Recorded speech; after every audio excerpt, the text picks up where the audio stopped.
Eh, papanoorin eh, pambabae.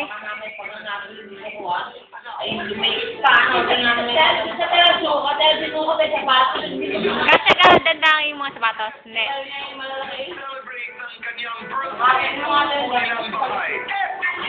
Sukat yung sapatos. Ay, CD. Brat.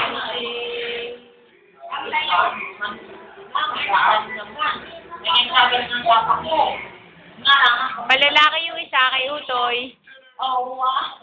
Music. Yung isa naman sa iyo, pambabae. Maganda mga damit diyan, Nineng. Pag yung pinanood, maganda yung mga damit na suot. Diyan sa Brat Girl.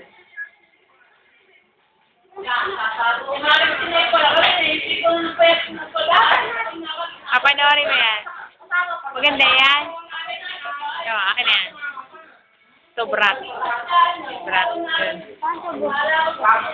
Try mo na lang yan. Ang ganda mga damit diyan, kaya mo manamit. Para kayo maganda manamit. Eh, oo.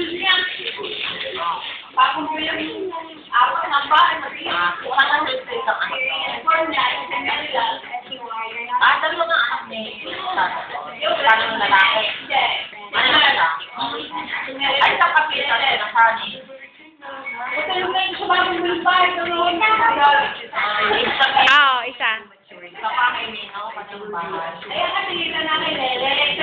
Saan mo papanoorin? Sa kabilang TV. Sige, tingnan. Anong trabaho? Anong trabaho? Ay sa... Ang pagkakapunta siguro ng mga iwag kong Bisaya, no? Kita natin yung professional, kita rin dito, kaya pinili niyo yung Para ito na siguro yung dito. Ano ka nagang taon dito ng mga kauna?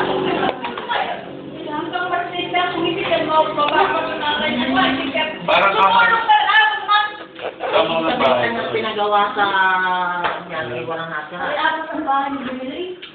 Ayan isang bahay. Kakaba na yung buko ni ano. Madali ko pang malaka ng mga sol. Yung ang mga pina. Kanina. Ay, ang bahay.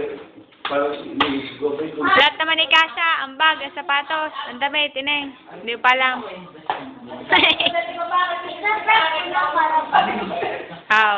O kaya ito ipag-isa, hindi kayo makakapag... Forward mo na. Wala kasunda. Ano yan? Yung kay Utoy o kasi iyo? Brass girl yan, ah. Sige.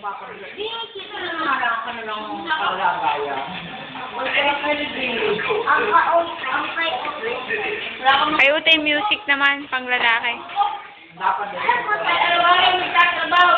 Yan, eh, para naman yan kay ano? Kay Juan Paulo. Kaya nagtatrabaho ka, para